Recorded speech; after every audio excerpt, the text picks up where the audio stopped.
Prints లో శ్రీరస్తు శుభమస్తు sale వైభవం Vaibhogam March 19 నుంచి ఏప్రిల్ 10th వరకు. ఏంటంటే 'కమిటీ కుర్రాలు' సినిమా తర్వాత చాలా కథలు విన్నారా అసలు? ఇంకో కథ సెలెక్ట్ చేసుకుంటానికి, మళ్ళీ ప్రొడ్యూస్ చేయటానికి? చాలా కథలు వచ్చాయి సార్. యాక్చువల్‌గా పెద్ద అంట అది చూసారా?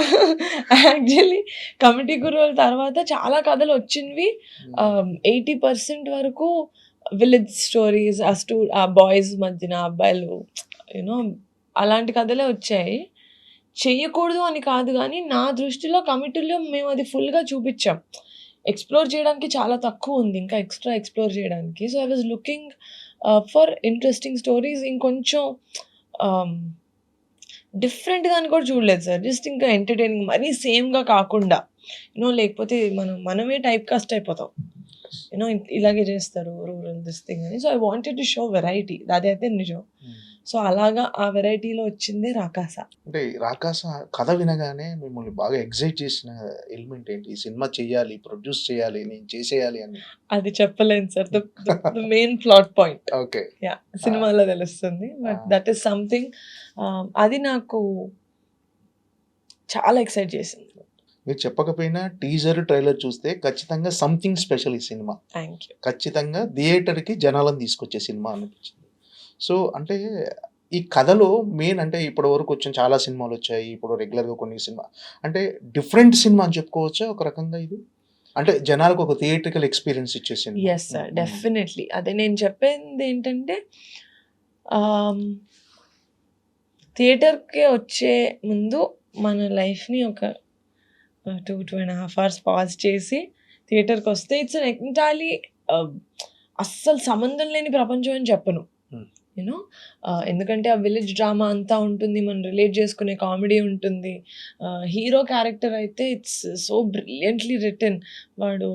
ఆడిక్కడ ఏదో అంటే అదే సేమ్ మేము టీజర్‌లో చెప్పినట్టు ప్రతి ప్లగ్‌లోనూ వేలు పెట్టే క్యాండిడేట్ ఇరుక్కుంటాడు. తనకు పోయి తనే దూకుంటాడు. అలాగా శ్రీను గారి క్యారెక్టర్, నయన్ క్యారెక్టర్, చాలామంది బ్రహ్మాజీ గారు, కిషోర్, తనిఖిల్ బర్ని గారు, ఆశీష్ విద్యార్థి గారు, ఎవ్రీ వన్స్ క్యారెక్టర్ ఈజ్ సిచ్యువేషన్‌కి తగ్గట్టు ఉంటుంది సార్ కామెడీ. మేము ట్రైలర్‌లో కూడా వెతుక్కోవాల్సి వచ్చింది. ఫాస్ట్‌గా మనకి పంచ్ మీద పంచ్ పడే కామెడీ ఏదుంది అని మేము ట్రైలర్‌లో we had to search. Because మా ఎంటైర్ ఫిల్మ్‌లో జోక్ పడాలి కదా అని ఏసే జోక్‌లు ఏవి లేవు sir. Honestly they are all situational comedy, character comedy. So, that's the experience is that. ఒక మంచి సినిమా చూసాము, ఎంటర్‌టైన్ అయ్యాము. ఒక 2.5 అవర్స్ హుక్ చేశారు మమ్మల్ని అన్న ఫీలింగ్ వస్తుంది. ఎందుకంటే అదే చాలా డిఫికల్ట్ అయిపోయింది ఈ మధ్యన. అది ఒక చిన్న సినిమా తో ఒక పెద్ద movie are medium budget movie experience ఇవ్వాలని అయితే మేము ప్రయత్నం. ఐ రియలీ హోప్ కాదు, నేను చూసినంత వరకైతే మేము రీచ్ అయ్యాం. ఇప్పుడు ఆడియన్స్‌కి నచ్చుతుందానికి. ఈ ఫాంటసీ కామెడీ కదా సినిమా. అంటే ఆ ట్రైలర్ చూస్తే మీరు చిన్న పిల్లల్ని టార్గెట్ చేశారు. పదండి అని మొత్తం టికెట్లు వెళ్తే ఫ్యామిలీతో వెళ్ళేటట్టుగా ప్లాన్ చేశారు. పెద్ద ప్లానింగే అన్నట్టు. అంటే it's very clean film sir. Very very clean film. No like awkward scenes. ఇప్పుడు అంటే మనకు చాలా మటుకు కొన్ని వస్తాయి ప్రమోషన్స్ అప్పుడు, ఫ్యామిలీ అందరూ వెళ్ళి చూడాల్సిన సినిమా అంటారు. కానీ కొన్ని సీన్స్ అయినా, పాటల్లో కొన్ని ఇవైనా కూడా కంఫర్టబుల్‌గా ఉండట్లేదు ఫ్యామిలీకి. అది గుడ్ ఆర్ బ్యాడ్ అని నేను చెప్పట్లేదు. As a family, as an Indian orthodox sort of a family, they are not comfortable.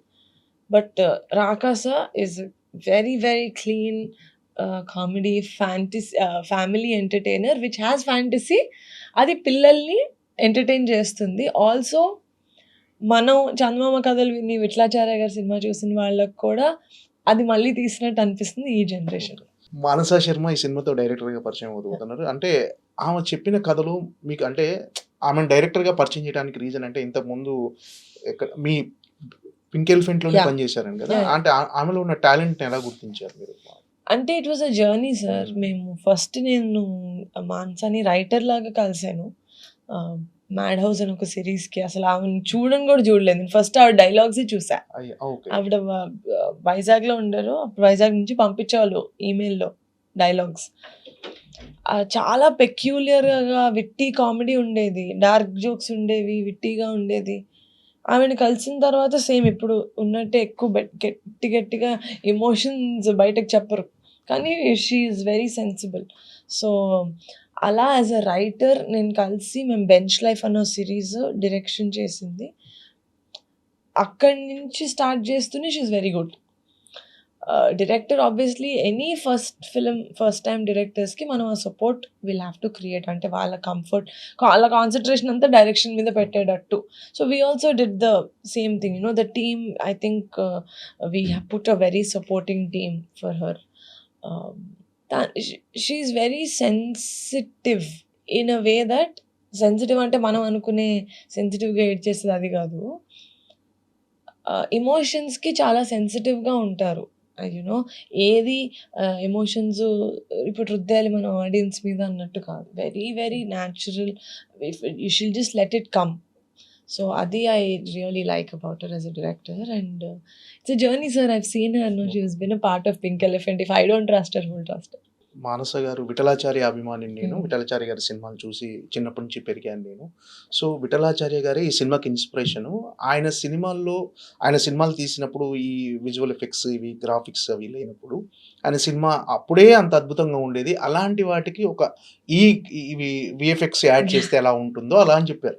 Yeah. So, నిజంగా అలాంటి థియేట్రికల్ ఎక్స్పీరియన్స్ ఇవ్వబోతుందా? Yeah, sir. Hmm. Definitely. I agree. Hmm. Correctగా చెప్పింది Manasa. Hmm. That's what it is. Comedy, little bit of love, very cute love story. అది కూడా కథకి సెపరేట్గా వెళ్ళిపోయేది కాదు. కథలోనే ఉంటుంది. మానసకి అదొక she's very, she has to be ప్రతిదీ కథలో పాటు కథ నుంచి బయటకు వెళ్తుంది. కథ నుంచి ఏది ఫర్ ఎనీ రీజన్, కామెడీ అయినా, లవ్ స్టోరీ అయినా, యాక్షన్ అయినా, ఏదైనా కథలోనే ఒక భాగంలాగా ఉండాలి అని. డెఫినెట్గా అంతే sir. Comedy, the fantasy element, ఆ చిన్న థ్రిల్లింగ్ మూమెంట్స్, ఎవ్రీథింగ్ కరెక్ట్గా చెప్పింది మాన్సా. విఠలాచార్య గారి సినిమాలో Super. విఎఫ్ఎక్స్ యాడ్ చేస్తే ఎలా ఉంటుంది అలా.